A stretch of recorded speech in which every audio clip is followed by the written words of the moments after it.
Hi, everyone. Thank you for tuning in. This is Real Talk with Coach Sherri, and this channel is about workforce development, career readiness, entrepreneurship, and of course, real life, real issues, and real talk. You can find me here live every Friday night at 6 p.m. Eastern Standard Time. And tonight, I don't have a special guest. I guess I'm my own special guest. I wanted to come here tonight to talk with you about resumes. And the question that I asked in this title is, are you resume ready? And I asked that question, and I've asked that question many times before, but I want to know, are you resume ready? And this show tonight, I highly recommend that you get your pen and paper ready because I'm going to drop a lot of nuggets around resumes, the importance of your resume, and what your resume should include. Now, before I begin on this topic, and I know you're like, why do you have on earbuds? But I just want to make sure that the noise in my home, because in the evenings, my house is ultra busy. My husband talks very loud, and outside of this room, everything kind of echoes. We have really high ceilings. And so I just wanted to make sure that, the sound is as clear as possible. I do want to go into the chat real quick and say hello and welcome Vern's Junk Closet, Sister Fifi Tyson, and Edward Smart into this live. I appreciate you for being here and rocking with me this evening. You could have been anywhere else. I'm not sure how long you can stay, but stay as long as you wish. I'm so happy that you are here. And I'm glad that this is live so that I can filter the questions and people can ask me anything regarding your resume, your child's resume. And I know that Vern has human resource experience, so I'm definitely going to be looking towards you as well, Vern, regarding this topic. So I want to give you a little bit of background on my level of expertise around resumes. So to start off with, I am an entrepreneur first and foremost. And when I became her primary caregiver, it was really challenging for me to continue to do my business outside of the home. So I did do group coaching for women all over the country. And I really, really enjoyed that. And I also helped nonprofits and small businesses with their marketing. After my mother passed, I did join the Chamber of Commerce and became an active member and started to host classes for small businesses on how to market their businesses utilizing social media. Like I said, I was very active. We were in a small town at the time, and I remember going to a Chamber of Commerce meeting, and a former governor of Virginia was the guest speaker. And I stood up to ask him a question, to ask him a question and kind of tell him what I had dealt with when caring with my mother, the injustices that we had experienced, and wanted to get his viewpoint on that because it could have affected other people in that state, really.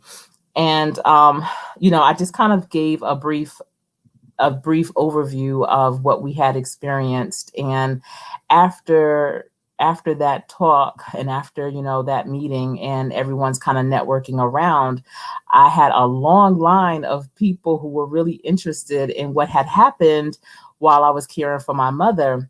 But I did notice in the back of the line was a really tall, statuesque woman who was patiently waiting for everyone to get through. And finally, she came over to me and was like, she introduced herself and said, I have these classes. What can you teach? She was a director of workforce development at one of the local community colleges. So I was like, and I looked at the offering and I said, everything. And so she's like, all right, I need to get your contact information and we'll talk about, the logistics of everything, and, you can start. And I was like, okay.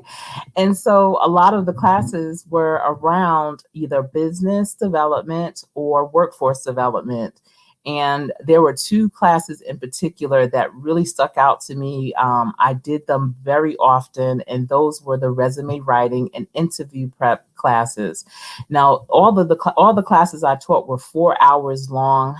Typically, I would teach about two of them a day, so that was 8 hours. And I had students in from all walks of life, from entry level to highly educated professionals. And everything in between. It went from someone just coming out of high school to a doctor who was looking to pivot his career. And so, I had to craft the classes to accommodate all of their areas, all of their levels of expertise, of education, of where they were going, how they were targeting their resume. Some of them had resumes that were really not in good shape, very outdated. Some had no resumes at all, so we had to craft a brand new resume. But prior to writing the resume, and because it was 4 hours, I carefully went over each piece of the resume, each section of the resume, to describe to them the importance of it, because I wanted them to have a really good understanding of, oh, I feel like I have a tickle in my voice, in my throat. Hold on. I'm sorry. Mm.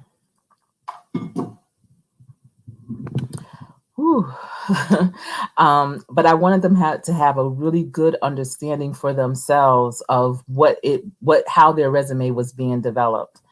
I also, in that opportunity with that community college, now they had 10 different campuses. I was all over the place. I was on military bases. I was in corporations, companies, schools, everywhere. So I also did rapid response training. And with rapid response, I don't know if any of you are familiar with that, but if a company is laying off a lot of people at one time, all of a sudden, they need to have rapid response. They need to have skill training. They need to have some preparation for their next steps. The company, is up to the company to provide them with that. If they don't do that, they are violating the Rapid Response Act. And so I see Natural Larisha, thank you for being here. Gigi's Gluten Free Lab, thank you. Hello, how are you? And I see Vern's Junk Closet saying, yes, please keep your resume update and spell check. Absolutely. Thank you, CC, Sister Fifi Tyson, for welcoming everyone in and asking them to give a thumbs up. I really appreciate you all so much. I'm definitely going to try and navigate between the chat and, getting across the information that I want to share. But with rapid response, that was a wide awakening for me. I don't know how many of you are familiar with the DC Sniper. Do you guys remember the DC Sniper? Put a red heart in the box if you remember the DC Sniper. Okay, I'm not seeing any.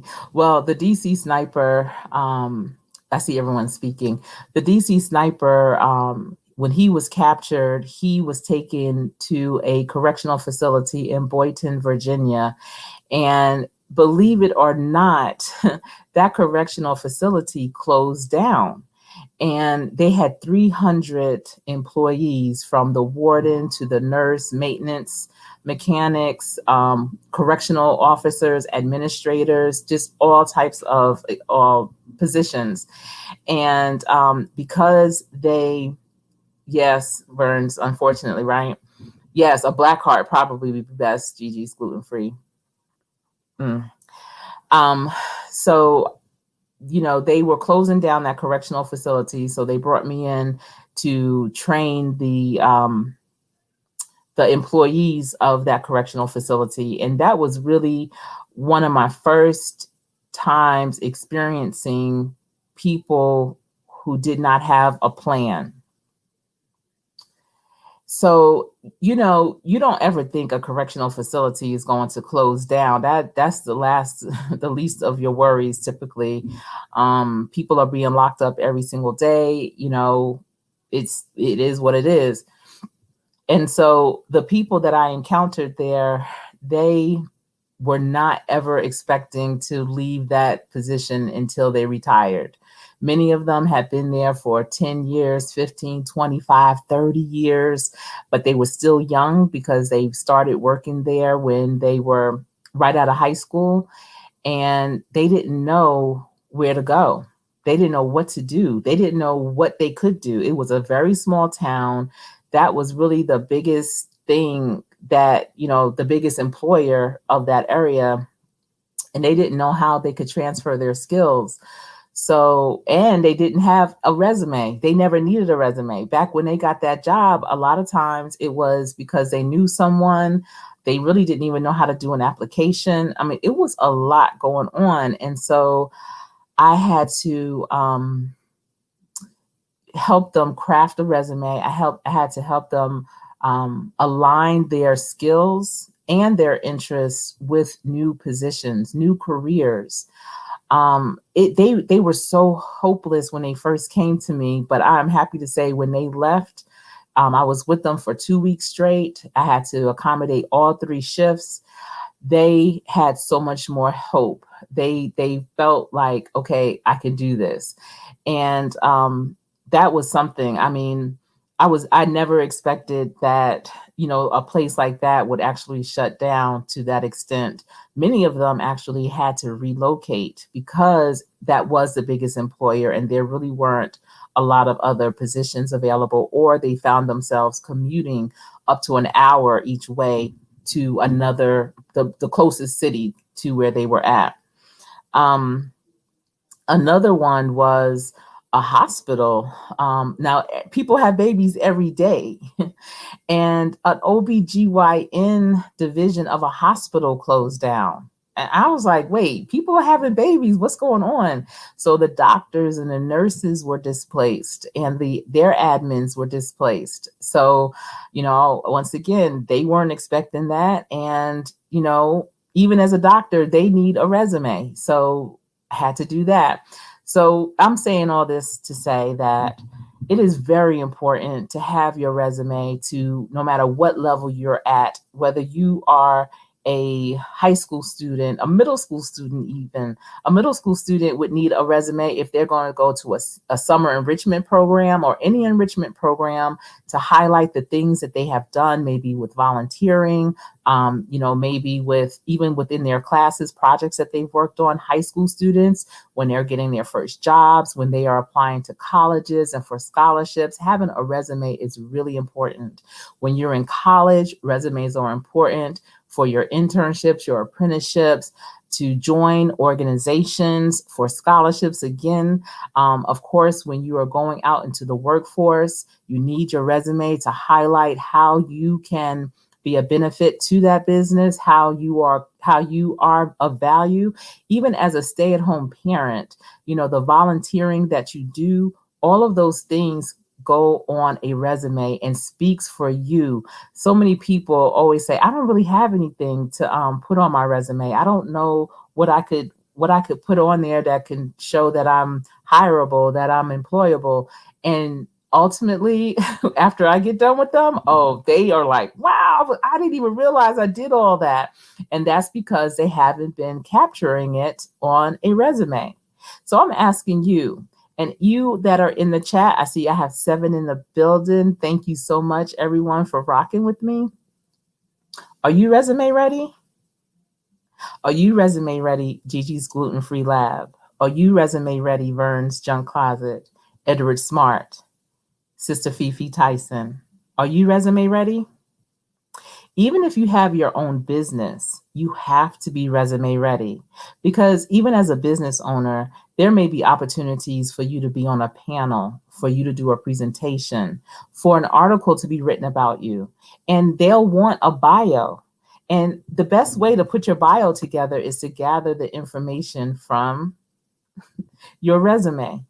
So even as a business owner, even though you're not trying to get employed, or you might be, I don't know, but if you're not, you still want to have your resume.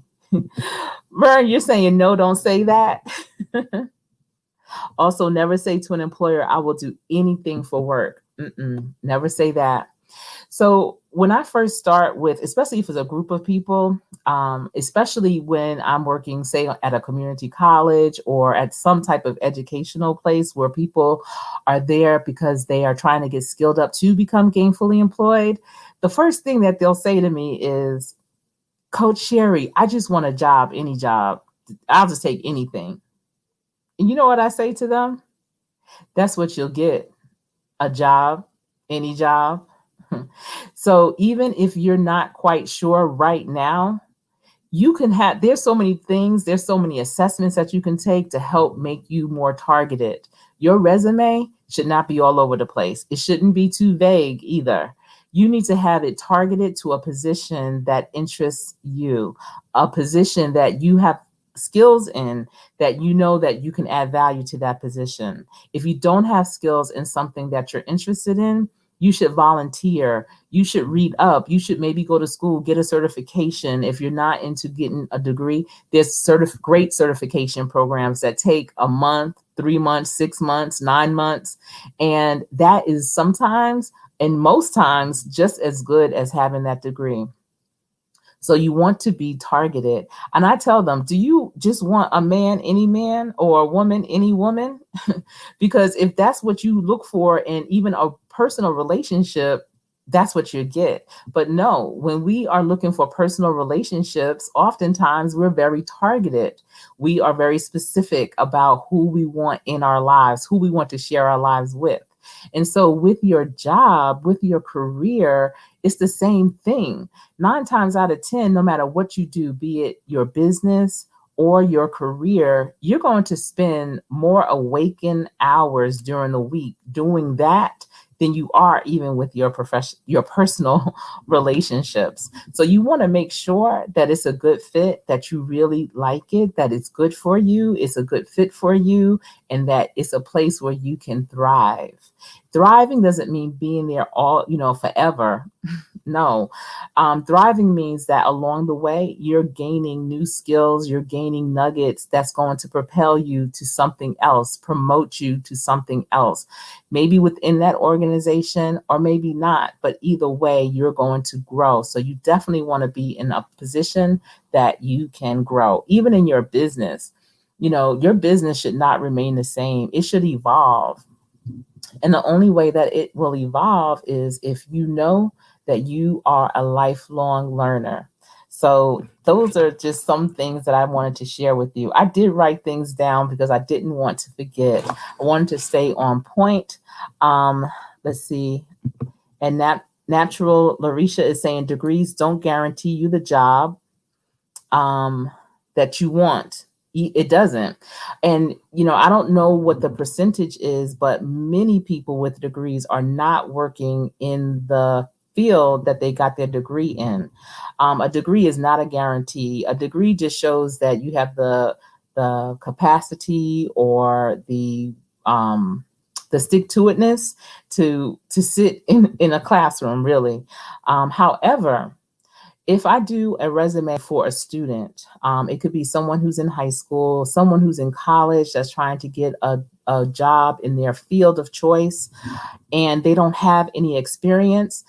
What I do with their resume is, upon having conversations with them about the types of classes that they have taken, I will list some of their relevant classes. And if they've worked on projects, we'll go into detail of a project that they've worked on as if it was a work experience. That's something that people don't always understand, that your work experience, your professional experience is not always paid. Being paid to do something doesn't mean that that's the only way you can get that experience. And that doesn't mean that that's the only thing that can be on your resume that is qualified to be an actual experience. Because whatever you do, you're gaining skills. And if you can talk about it, if you know what results you received, be it what not to do next time or what to do next time, if you understand the steps it took to do whatever that was, that's a skill that you're bringing with you to that next opportunity. So for students who are in school, yes, just like Natural is saying, a degree is not going to guarantee you a job. But what you need to do is pay attention. Don't just be in school as a placeholder. Don't just be in school as something to do in the meantime. You really need to focus, not just focus to get that A, but focus on understanding how what you're learning can transfer to that career that you're looking to get into. That is so important because if you can't talk about anything else, you can talk about a project that you've worked on in class with a group. That's teamwork right there. That's a skill. That's a 21st century transferable skill, teamwork. You collaborated, you communicated during that particular project. What do you do on the job? You work on projects. How different is that other than you're getting paid when you're working versus in school? Or if you are a stay-at-home parent, and this is what I know. Let me tell y'all. I'm going off a little bit. Wait, let me just see what's going on here. I meant to change my contact lenses. Let's see. Then I noticed the areas you live in make a difference. Okay. That's what, yeah. You know, Natural, what I've noticed, especially in the workforce development realm of things, is that in rural areas, there are a lot of resources that go underutilized. You know, a lot of a lot of resources around manufacturing, around just talent development, skills development, workforce development is highly respected in rural areas. However, in cities, and this is something that I've been noticing here lately in major cities, workforce development doesn't thrive as much as in rural areas. They're trying to get that way because they are noticing that, you know, with the economic gaps, that they are more prominent in cities and in urban areas.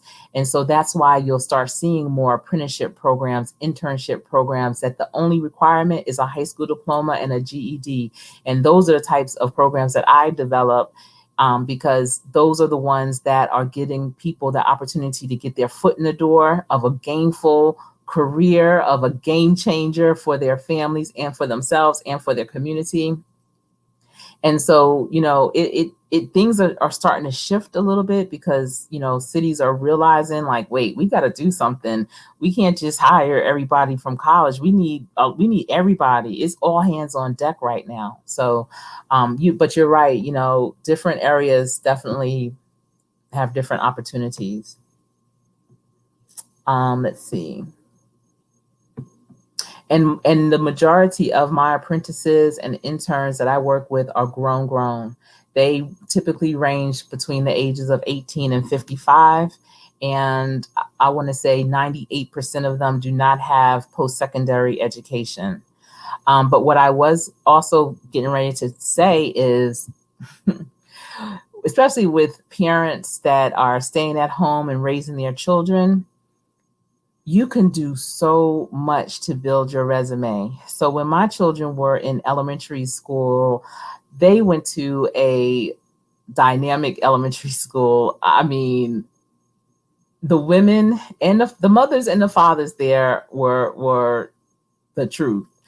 100 parents volunteer there every single day. And I always looked at those mothers like they must have been Fortune 500 CEOs, because the way they run in this PTA is a business. It is no joke. You know, you had opportunities to do event planning, to fundraise, to market, to collaborate, to share ideas, all those things, working on those fundraisers and different projects to beautify the school or to get resources for the school. All of those things can be put on your resume. No, as part of the PTA did we get paid? No, that's not what happened. However, we were building up skills. And so you have to really utilize the things that you do to your advantage. Don't just sit around and say, I'm not doing anything. I don't have anything to say. I don't have anything to do. No, you do. Even with this Zoom learning or whatever the platform is that the students are using, as a parent who is helping facilitate that, you're facilitating. You're learning another platform. Learn what your children are working on. Like learn that platform because this might be a new norm. It might be an optional norm moving forward. And the more information and the more knowledgeable you are in it, the better it will be. And you just never know where it'll take you. I tell people don't try to overthink your next move because I feel like, my steps have always been ordered. I let God lead me where he's going to take me. And I know that everything that I've been doing all my life, things that I'm like, what's this? Why would I be here? What's the I learned a long time ago, don't even question it. Just go with it because it's building me up to that next thing. And that next thing is so dynamic. Like even now, I'm doing some great works that I love, but I know this is not it. And that's what keeps me so excited. I get excited for the what's next. I don't I don't just sit back and just kind of wait. It just gives me that anticipation. It gives me that, oh, it's, Christmas Eve type of feeling all the time. So just know that everything that you're doing is going to lead to the next thing. I've had people that have come to me with their resumes and say, I don't know what I can do. I've done a little bit of everything. And none of it makes sense. I've done waitressing. I've done car wash. I've babysat. I've done assistant work in an office, and I don't know what it is that I can do. I don't know where this is leading me. And after gathering even more information, finding out that person is amazing at customer service. Customer service is huge. You can do dispatch work. You can work in an office. You can work for a major company dealing with their customers in person or over the phone. I mean, it's a lot of things that you can do. And let me tell you, when you have that kind of blueprint of, kind of where you're supposed to be going, it gives you so much clarity. And you're like, wow, okay, yeah, you know what? Yeah, I like that. And there's assessments. There's one that I always recommend called mynextmove.org.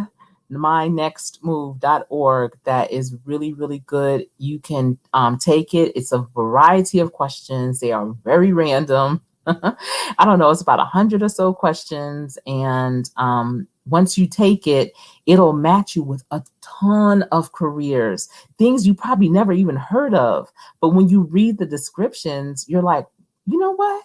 I think I would like that. Wow, let me look into that. And the further you go in that program, you can even type in your zip code, or if you're looking to relocate, you can type in the zip code of wherever in the country, and it'll show you that position, the jobs that are open in that area. So it's really, really good. Okay, so good. Natural Larisha is saying she's now building a business and doing YouTube. Okay, I know I haven't even gotten into like what should go into your resume, but that is really, really good. One thing that I highly recommend to everyone, and I've always done this, is to have multiple streams of income. So that means, if you have your quote unquote 9-to-5 job, if you have that, you need to have 4, 5, 6 other different streams coming in. YouTube could be a stream. If you have a craft that you do that you can sell, that could be a stream. If you're a consultant, that could be a stream. There, you need to have multiple streams. And, of course, your investments, real estate, franchising, you need to have multiple streams. And you guys, for real, now more than ever. So today I spoke to someone who was an external partner of mine, and she sometimes would filter participants for my programs, and she's laid off. She got laid off in May, and now, of course, the stimulus is no more and she has no more income coming in. And so she's been trying to apply to different positions. And, she was asking me, did I hear anything, any word on the street? How can I possibly assist or whatever? And so I asked her, and I asked everyone, well, do you have a business? Because for real, right now, more than any time ever, having a home based business of some sort, having multiple streams is so important. And she told me she didn't have a business, and she never even thought of a business. She doesn't even know what she would do as a business. So I started to ask her questions, like, what do you love to do? What are you great at? What do people compliment you in? And she said, well, my sister always would tell me that I do really, really good with organizing. I'm really good at organizing, keeping things intact, documentations, organizing spaces, And I said, that's a business. That's a real business. I gave her the recommendation to look up Fiverr, Fiverr. I hope you guys have your pen and paper, but to look up Fiverr, F like Frank, I, V like Victor, ERR. So like the number 5, but with 2 R's. And see what people that are organizers are doing, how they're promoting themselves. I said, you could be a virtual assistant. That's your business. Because when you do that, you don't have to do it for one person. You contract yourself out to multiple people. People need virtual assistants to help them with their organization of their files, their documents, of their client, of their databases, of their CRMs, all of that.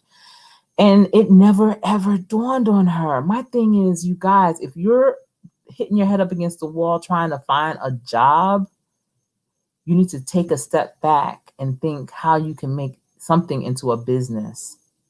There's so many ways that you can make money in a business.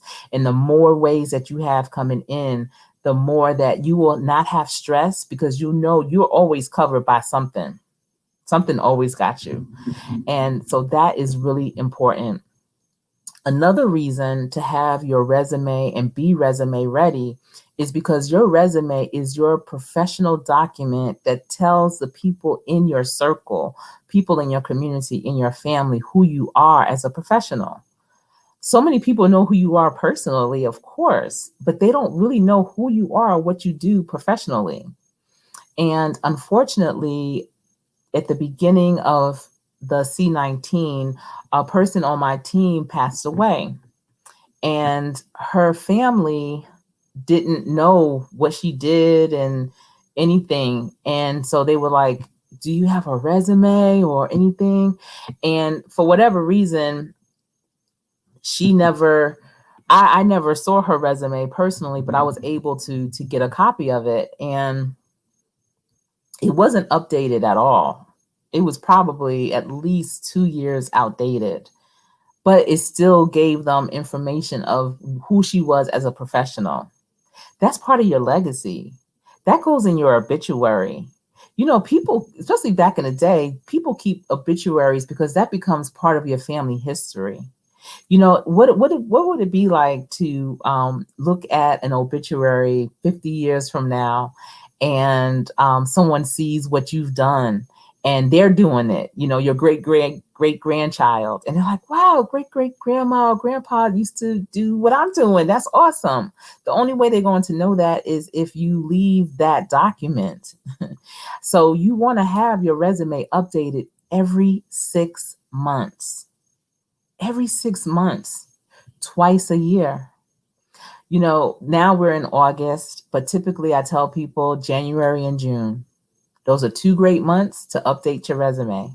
January is the start of the new year. You're cleaning things up anyway. You're trying to get rid of the old, get into the new. So why not also do that with your resume? June, you're halfway through the year. It's the beginning of the summer. Things are slowing down typically. Why not take that time to check out your resume, see what you've done in that first half of the new year? Because your resume, to be resume ready, it needs to be relevant. You don't need to have things on there that we don't even use anymore, like CD-ROM. What? half the generation don't even know it. A whole generation don't even know what a CD-ROM is, you know? You want to have things on there that is meaningful to the industry that you are targeting. You don't want to have anything that's over 10 years old. So any of those past experiences from 2000, 2005, all that, 1900s, none of that should be on your resume. Now, I'm not saying that you didn't glean some valuable skills from those jobs and those experiences.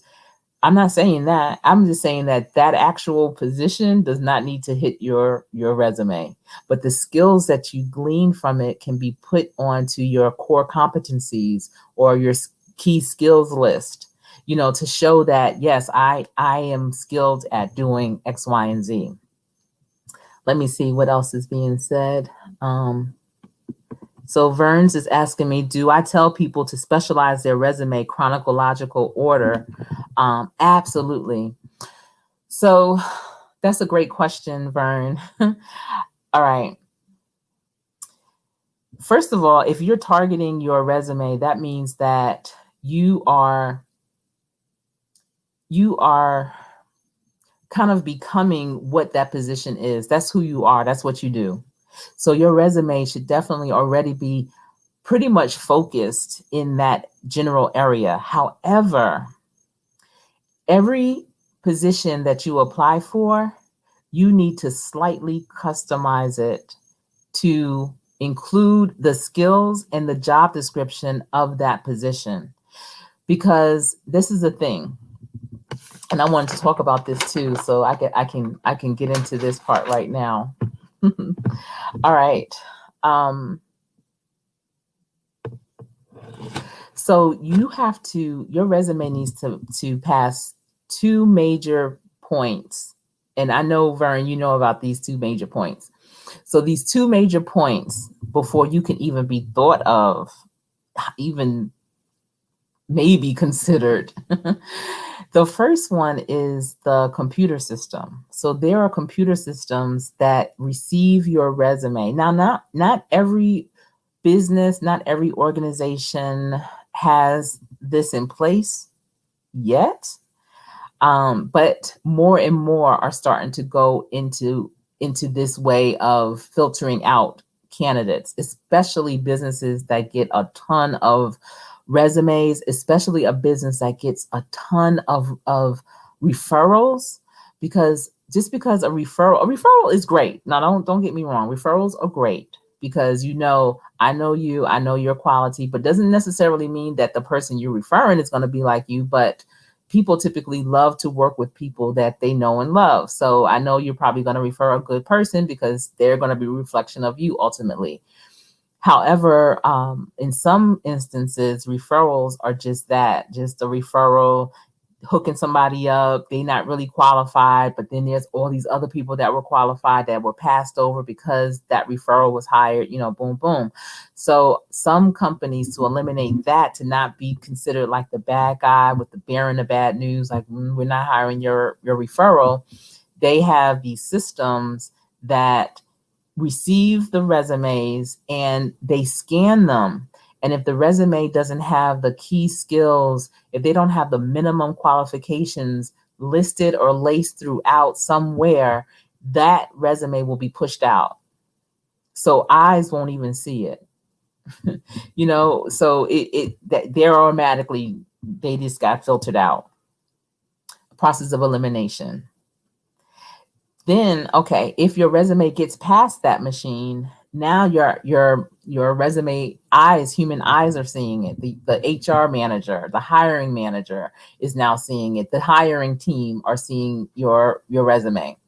So your resume has to pass the 6-second scan. That means when they look at your resume, the look and feel has to be there. The categories have to be there. They have to be able to, at a glance, tell who you are professionally. At a glance, see if you have what it is that they're looking for. And that would be in keywords. They have their keywords all throughout that job description. That's why even if it's the same, say if you're applying for an administrative officer position, But every administrative officer does different things. They may deal with different technology, different systems. They may have different responsibilities, whatever. It will be in that job description. So don't think because you have an administrative officer resume that that is going to be good to go for that position. You have to make sure that those keywords that they're looking for is laced in your resume as well. Uh, Vern is saying, laugh out loud, hush up, not qualified, or you tell someone about a job and they go unprepared. Yes. Don't tell them you know me. I know that's right, Vern. Yes. Let's see. Oh, Gigi, she's saying, thanks, Coach Sherri. You are sharing a wealth of knowledge. Oh, you are so welcome, Gigi. This right here, I'm gonna tell y'all, I love doing everything that I do, but I have to admit, doing a resume is my ultimate favorite thing. Doing a resume for me is like decorating a room, and it's decorating a room for someone else. So you know how you might have a vision, but you just don't know how to put it all together. You have your sofa, you have your chair, but you're just missing some pieces to make it you. Because everybody has a room that has a sofa and a chair in it, but you want yours to just be speak for who you are. Well, for me, that's what I do for resumes. Everyone's resume will have, similar things, a similar format, whatever, but your resume will speak for you. It will identify the value that you bring. And that's what your resume should do. So always know that. Don't have, if someone does your resume, they don't have any questions for you, that means they're doing it for you. And there's designers, there's decorators or interior designers that they don't care what you want. They don't care what you like. They're going to do your room the way they want to do it, the way they like it. But that doesn't always speak for you. And that's the same thing with the resume. Your resume should speak for you as a professional. So, yes. So you want to have that keywords laced throughout, and they will change. So you want to have your resume where it's really easy to navigate. And I always say the easiest way to change the keywords is in the key skills portion, or I love it for core competencies. So key skills or core competencies is where you would list the skills that you have that are aligned with the job that you are applying for. Okay, so let's talk a little bit more about the format. Back in the day, people would put their whole entire address on their resume. Now that you don't do that. Mm-mm. First of all, your address could cause biases by the people that are receiving your resume. They may be like, I know somebody that live on this street, or you might live in a whole nother state, 5 states away, but you are moving. And they don't know that necessarily, but they might say, we're not going to bring them in. We have these other people that are local. We'll give them a shot before this, even though they look like they would be a better candidate. But you know what? We're not going to worry about that. We're going to go with this because there might be some problems with them coming here. Just whatever. They don't know. Or you may have moved, but because you're not resume ready, because you didn't change your address, even if you move within the town, some people do not change their address, and then they have an old address on their resume, a new address on their application, and it's like, what? They didn't change their. So you don't get caught out there like that. It's not necessary. No, we are living in a very transient society right now, and so people are moving all over with ease, and so there's no need to have your address on your resume. Of course, on your application, yes, but your resume 9 times out of 10 will be the document that they'll have on hand during your interview. Also, you want to have your phone number and your email address. You do want to have those on your resume. Please, if your email address says something crazy like, Vern, please if you're still in the building, put down the craziest email address you've ever seen. Well, maybe not, because they might be looking. I don't know. But you don't want to have, I'm sexy for you, all the love in the world for you, you and only you, or everybody and their mama. Like, don't. I've seen some crazy email addresses Have it simplified. If your first and last name is already taken, try other things. Try your first name, middle initial, last name. Try your first name, last initial, but try and have it that it's more professional. And try and go more with at Gmail or at Yahoo. You know, I've seen the at iCloud, and I can't even believe they still have AOL out there. I'm like, where do you find AOL? But, you know, just keep it as simple as possible and as professional as possible.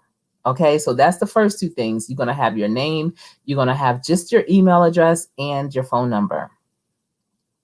And then under that is where your key skills comes in. So I always say, if you have extensive experience in the field that you're seeking to be employed in, call it core competencies. If you are at like mid-level to entry level, call it key skills. And so this is a whole section on your resume, and you're going to list the skills that you have.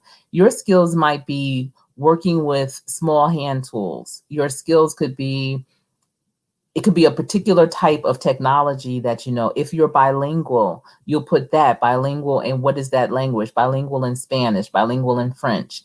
If you have skills in management, you'll put that on there. If you have skills with, you know, effective communication, look at the skills that they're looking for and the things that you do extremely well.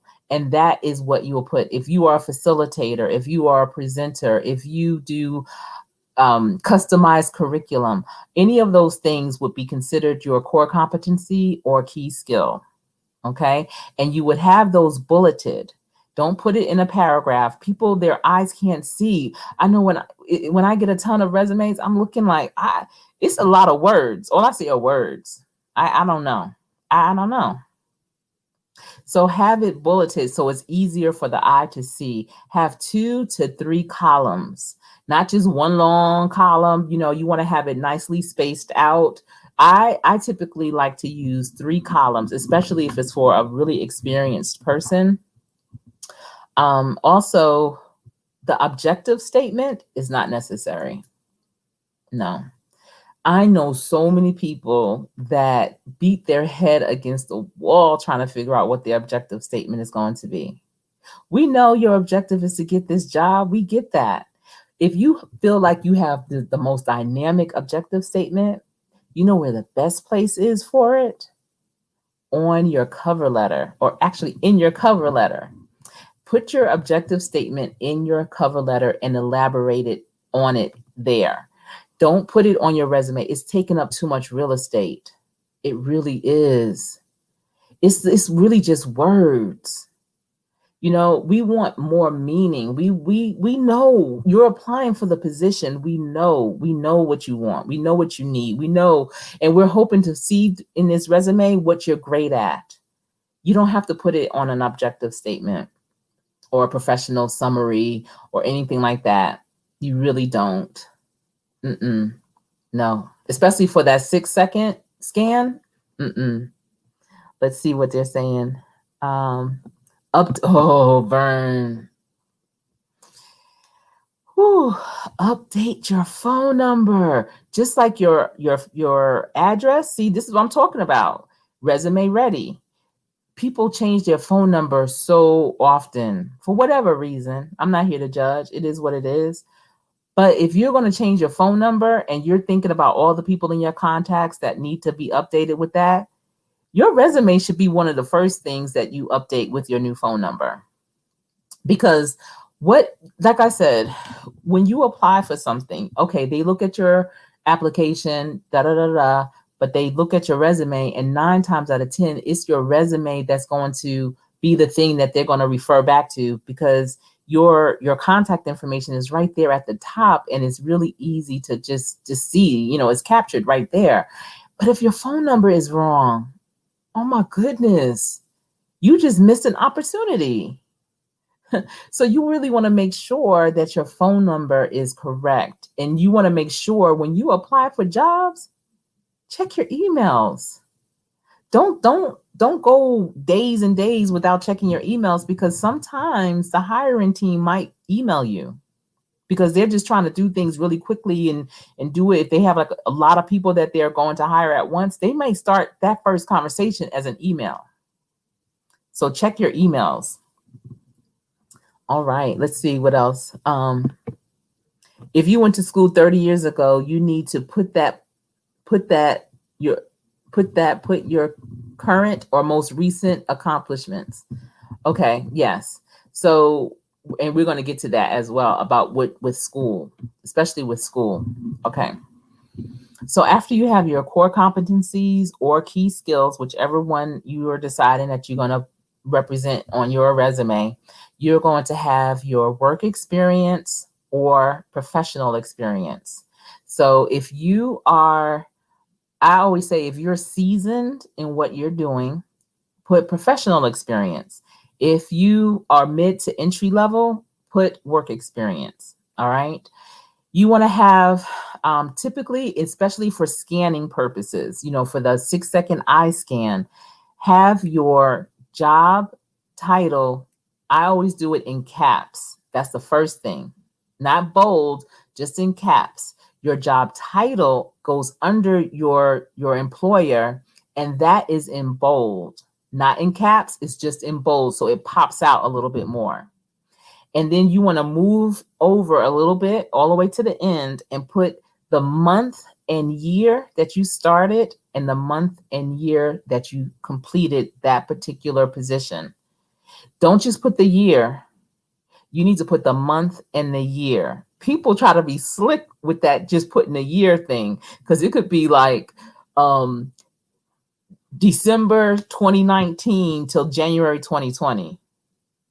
But if you put 2019 through 2020, no one really knows. So you need to put the month and the year. And that's the kind of things that hire managers will think like, it's a year, but when did that year start? Was it a year, or was it just two separate years, but really December and January? So, have integrity and put the month and the year that you started and ended that position. Under that position, don't do the paragraph. Don't do that. That's a lot of words. It's hard to see when the first couple of resumes as a hiring team, they'll look at it and they'll read it like, girl, look at this. Blah, blah, blah. After that third one, you're just trying to get through it. You really want to just get to the meat of it. You want to see who is this? What are they doing? What have they done? What can they do for us? So you want your stuff to pop out. You want it to be bulleted. You want it to be easily to read. You don't want it to read like a job description. No, don't. Oh my goodness. Vern, I know you've seen this too. People literally will take their job description. I've heard people say this. Oh, I'm getting ready to apply for this job. I got to find my old job description. Why? What you need your old job description for? Oh, because I need to put what I do in my job in the on my resume. How you gonna do that? Oh, I'm gonna take it out and I'm gonna put it on in my resume because it's what I do. What? You gonna take your job description and put it on your resume? Yeah. Don't do that. Don't do that. No. Please don't do that. Okay. So the first thing that I will ask a person, what have you done over and beyond the call of duty in this position? What projects have you worked on? What projects have you completed? How much money have you saved this company? What systems have you streamlined? What have you done to improve the process of doing things, the business processes? How are you quantifying that? If you're managing people, how many people do you manage? If you are a cashier and you're counting the drawer, on an average, how much money are you counting a night, a week, a month, quarterly? If you're training people, how many people do you train? What have you done with that training? Have you redesigned that training? Those are the things that you put on your resume. not the job description. That's common. You're not common. I don't care what level you're on. You are not common. You are special. You add value. You've done something remarkable. You have done something remarkable. That's why it's important to do this twice a year. If you don't do it twice a year, you're going to forget. And so when I'm talking people through that process and they're like, wow, wait, yeah, that's right. I remember that. Y'all, we did that event and it was good. Oh, it was 1,000 people there. It was the bomb. Boom, boom. That's the kind of stuff you put on there. And, it changes the game because now the hiring team, they want to see who that person is who did that. Who did that? I worked at a Title I school. I did my teaching fellowship, and those seventh graders, we had an apprenticeship program for them, and they were learning how to do apps, how to create apps. They created an app to locate your car. So if you go to the mall or you shop somewhere and you can't find your car, it's an app on your phone and you can locate your car. Seventh graders did that. Guess what? They could put that on their resume. Sixth and seventh graders also started a business in that same program. They designed a t-shirt. It was a t-shirt or socks. I can't remember, either t-shirt or socks. And we had a major event where the external stakeholders came to see what the kids learned in their apprentices and have it showcased. And we would have over 400 people come through, and they sold out of the product that they designed and manufactured, and they did a marketing and all that. No, they didn't get paid for, they got money, but they donated that money to another cause. So no, they weren't like on salary or anything like that, but they could put that on their resume. They could put that on their resume. So that's what I'm saying. What are you doing that's over? And if you're not doing something that's over and beyond the call of duty, if you're just there day to day, don't complain then. Don't complain about what's not happening for you. You have to make it happen for you. And you can just by stepping out of the box just a little bit. If you see something that can be improved and you know how to improve it, do that. And now that can be on your resume. So you have to take control of building up your resume, but you have to remember all the great things that you've done. And the only way to do that is just to remember it twice a year. I'm not saying every quarter. I'm not saying every month, just twice a year. So you can always be resume ready. So the person that, I spoke to about their resume, she doesn't have a business or anything, and she's trying to get a job. She was trying to apply for a position. She just saw it yesterday. She felt like she was perfect for it. But when she went to apply, it was late. She was nervous. It was craziness going on, whatever. She didn't feel like her resume was right. And when I saw it today, it wasn't. But she wasn't able to get on to apply for it. But my thing is, it might be situations like that. Somebody might call you and say, Carolyn eats all.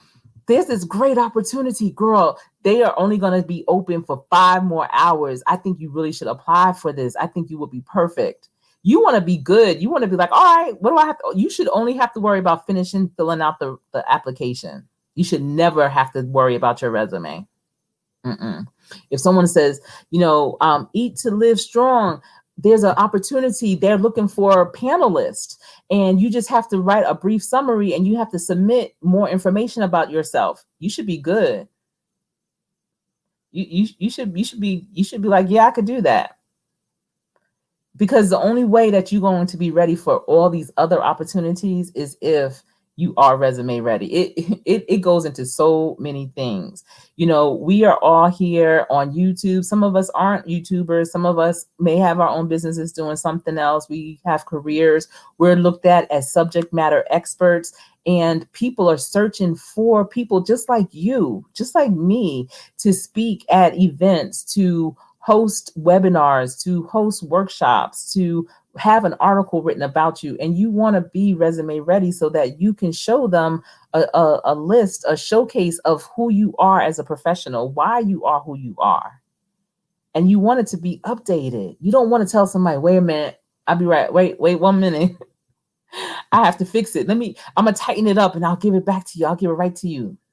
Because now you scrambling around. Now you're going to have misspelled words. You're going to have words that are misspelled, but are spelled right, but just not in the right context. Just little things that if you had been prepared, it would have all been tight and right.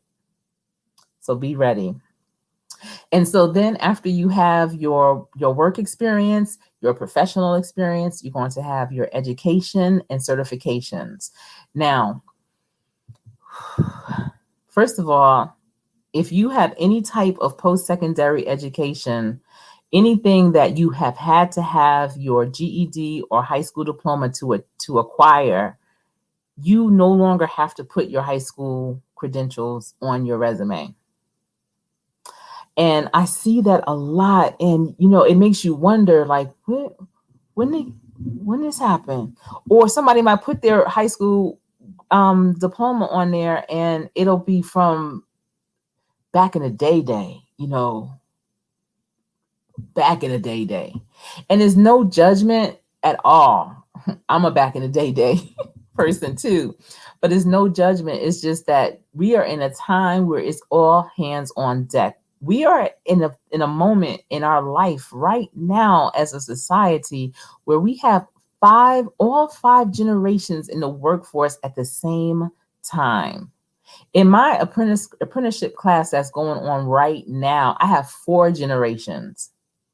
So age is not an issue. Age is not the situation, but you definitely want to try to eliminate as many biases as possible.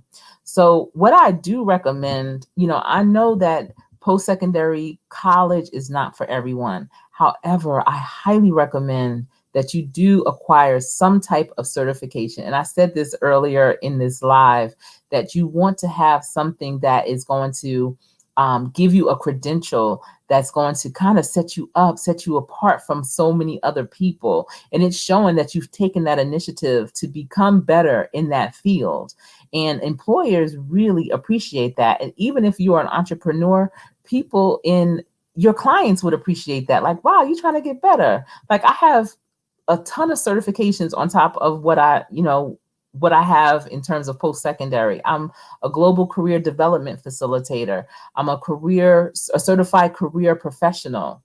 I am a workforce development certified professional. It's those things because you learn so many new things in your arena.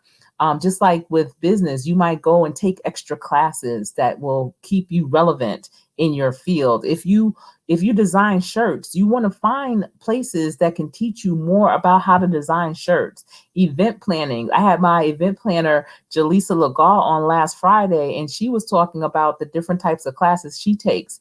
There's a lot of things you could take even virtually to help your craft be that much sharper, and you eventually will be that one that can present and give classes, So always elevate. So on your resume, you want to have your education. You want to have, if you don't have any experience, like I said, first of all, if you don't have any experience, if you're young, if you're just getting out in the game, your education should be at the top.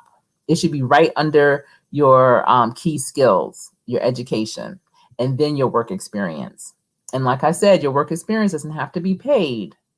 You want to have a list of your certifications. Now, I'm also going to tell you, if your certifications are outdated, expired, don't put them on there. Don't tell us what you used to do. Don't do that.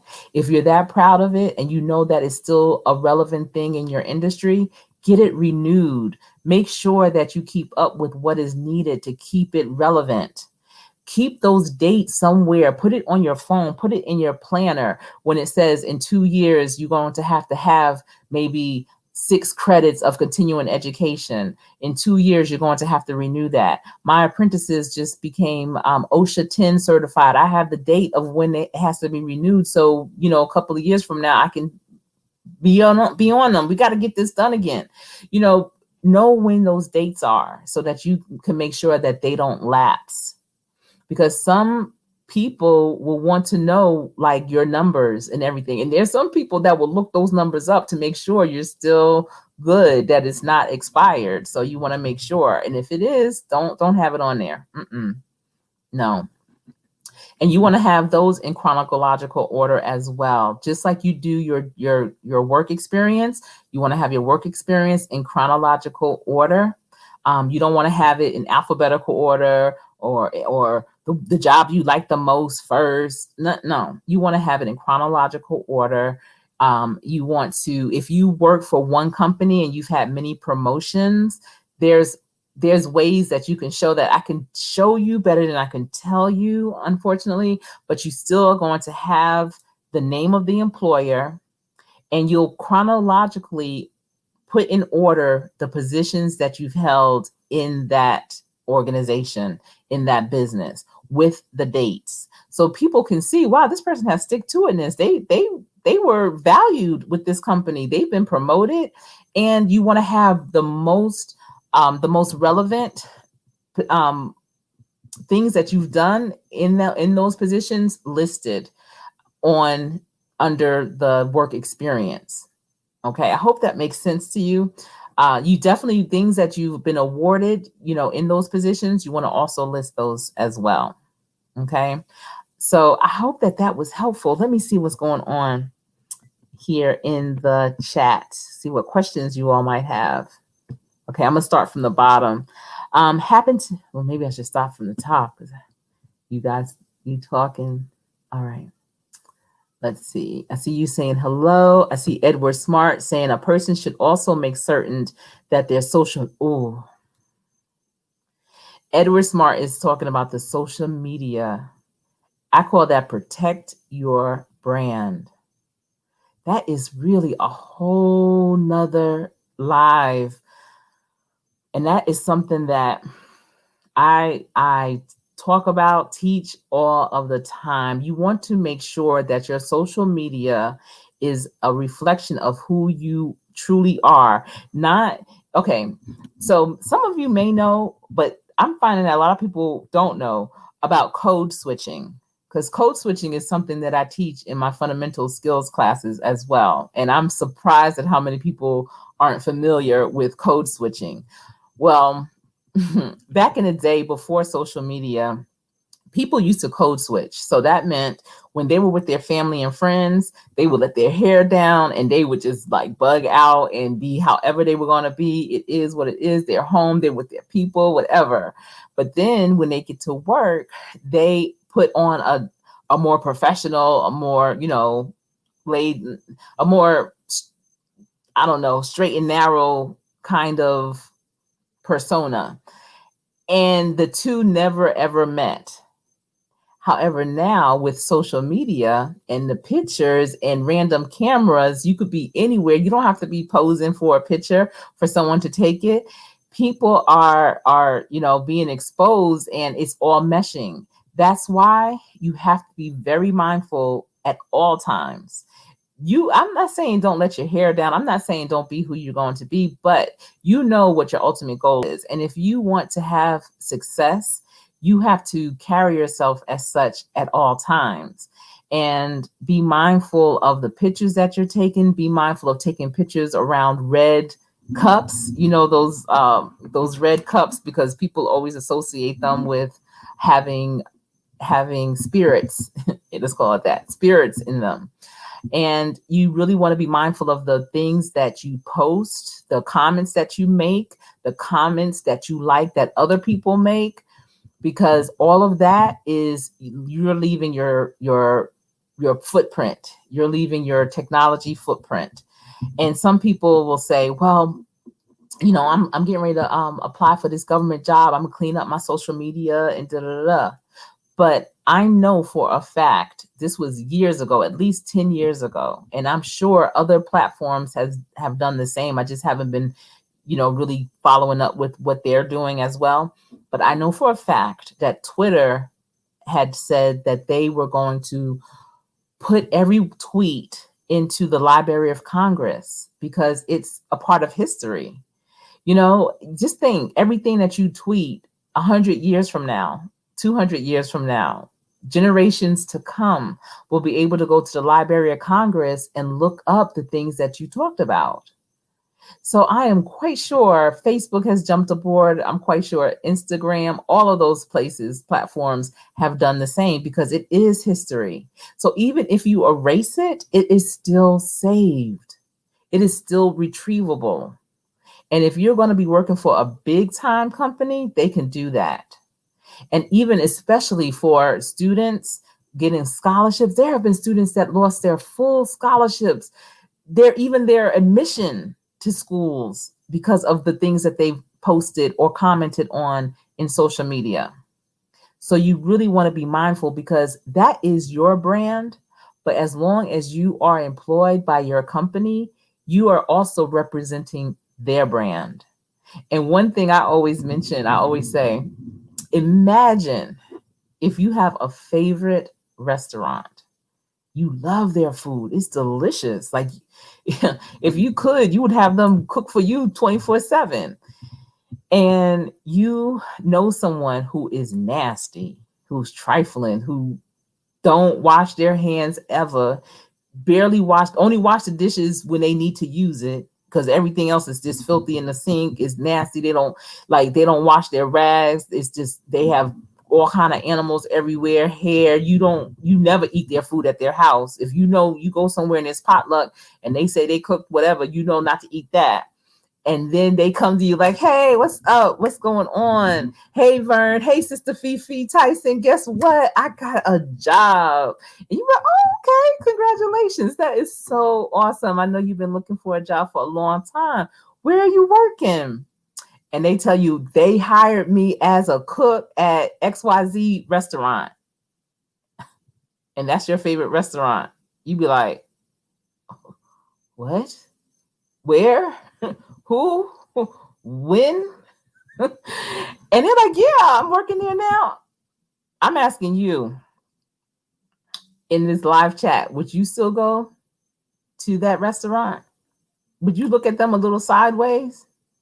Because see, that person now is representing them. So you really want to be mindful of all the things that you are doing. Let's see on social media. Vern said, you have 2 AOL accounts, Vern? Vern's Junk Closet says she has 2 AOL accounts and she loves it. Well, they must be old. You definitely can't get a new one, I don't think, because I know back in the day, AOL was like the first thing out there with emails, and you had to get a disc. You had to go to a store, get a free disc, and insert it into the computer and download and do all kind of stuff. I had AOL back in the day too. I did. Let's see. Carol Eats All is saying, she said, oh my goodness, Vern's Junk Closet. How do you keep up with everything? I know Vern has a lot going on. Let's see. If you went to school 30 years ago, okay, we talked about the school. Everyone's speaking. Okay. Okay, so Vern Junk Closet is saying, please don't put that you work at Make a Burger at 19 at 19 years old. What kind of burger place is that? Make a Burger. Yeah, don't just make up stuff either on your resume. Make a Burger. Don't just make up stuff on your resume either and think that people aren't going to know. They will recognize that this is not a real job. Be honest about it. Let them know. Put in parentheses volunteer, put in parentheses unpaid internship, something like that. Be honest. You want to really be as authentic and have as much integrity with your resume. Always leave room, and this is Eat to Live Strong, always leave room for conversation when putting your job description. So don't make a paragraph coming from an HR side. Okay.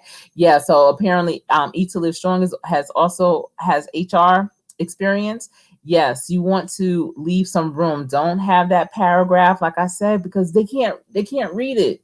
Have those bullets, but don't bullet it to death. I say that as well. Some people be like, well, I'm gonna put every sentence in a bullet. No. Keep it to a minimum. I would say keep it to 4 to 6 bullets per job. And it's not the quantity of the jobs, it's the quality. So if you only have one job and you really made a significant impact, don't feel bad. Put those things that you did a significant impact with on there, and that will speak for who you are.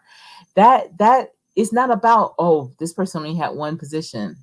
No, really, you don't want to have a position every year either, because now you're looking like you job hop. So you really want to try to at least stay in a position for 3 years so you can look like you are a solid person, and you've done all you could do probably in that position and you're trying to move on. Otherwise, people are going to look at you side eye even with that, because employers know that 9 times out of 10, especially now, I was surprised with local government how people are, they stay, that's their career. But employers know that 9 times out of 10, they might get 3 to 5 years out of you. And that's an investment, because hiring someone is a huge investment. It's an investment from the start. It's an investment to have people on your interview panel, because these are people that have other positions and they're not doing their job because they're interviewing you. So it's taking away. We're looking at the bottom line that goes into that. The training that you are receiving before you start doing the job, that means they're paying you and you're still not producing. And so that is an investment. It's all an investment. And they understand that. And that's why they're willing to do that, because they're hoping that you will stay there for 3 to 5 years and make an impact and make them better and get better yourself. But if you're the type of person that, you get all that type of training and then 9 months later you're out, you're not a good investment. So you want to definitely show that you are a great investment. Let's see. Vern is also saying, or they call their old employer from 5 years ago and ask for a copy of their resume. Oh, yeah. Yeah, and that's why your resume has to really speak for who you are. You put this up there. You can't front and take somebody else's resume and try to act like that's what you did or whatever. You don't think that people don't call your references. And I don't know where you all are, but even major cities, they tend to be small, especially in particular industries. They're small. People know people. They go to conferences with each other. HR people go to conferences with each other, and they communicate and they stay in touch. And if someone's getting an applicant and they're familiar with the company that they're coming from, they may call that company and say, we got this person. So you want to make sure, that your bridges aren't burned, and that what you say you did in that role, you really did. You really want to make sure. Your resume is you without yes. Your resume is the first snapshot that the employer will have of you. So that is your representative, and you want it to represent yourself well. And then you want to be able to back it up during that interview. And the interview prep, that's a whole nother live that I will definitely have in the near future, because I know so many people are on their grind trying to get gainfully employed during this C19. And I am here to help you as much as I can. I do provide reviews of resumes. So if you're interested in having your resume reviewed to see if at least you're on the right track, I can definitely do that for you. I do have my email address in my description box below. I believe it's going to be in my description box below. And you can reach out to me and just put in the subject resume review, and I will give you some feedback, and then you can determine if it's something that you can do moving forward on your own with the feedback I provide, or if you're interested in having me do it for you. So I hope that is helpful for you. I know the interview prep is going to be helpful, because there is a particular way that you need to answer your questions. And it's a way that is really going to prove that you are who you are and you can do what you say you can do. It's more than just saying, oh, yeah. Are you a team player? Yes, I am. What? Do you know how to do this? Oh, I know how to do that. Yeah. No, that's not how you answer those questions. So I'll have another live. Maybe I'll do that next Friday. to help with interview prep and how to effectively answer interview questions. So let's see. I see Natural Larisha, thank you for still being here. Eat to Live Strong, huge investment and a chance when hired. Yes, a person is a huge investment. They really are. I want to thank you for being here. Also, thank you, Burn Junk Closet. I appreciate you for rocking with me. She was here before I was here. I came into the back office and into the broadcast room, and I saw, oh, I have a comment, and it was Vern. I'm here. So I really, really appreciate you so much. And Sister Fifi Tyson was holding it down. I believe that she's probably live right now. And you guys, I thank you so much for being here with me this evening. I hope I got to all of your questions, your comments, your concerns. If I didn't, please know that my email address is going to be in the comment box below, or you can just leave a comment on the replay of this video, and I'll be sure to answer any of your resume questions. Like I said, you can send me your resume and I will review it, and I will give you feedback on how you can make it so that it will pop and will speak for who you are and where you're trying to go in your profession. All right, everyone, until we speak again, I want you to remember to practice how you play. Oh, you know what? Let me put my email address here just in case, because I do have it, right? I don't. But here I am on Instagram. And you know what? Let me quickly just put my email address so that you can have it in case it's not in. Okay, so that's my email address at Gmail. All right, so everyone, please remember, practice how you play so that you can practice hard so you can always play to win. Until we speak again, this has been Real Talk with Coach Sherri.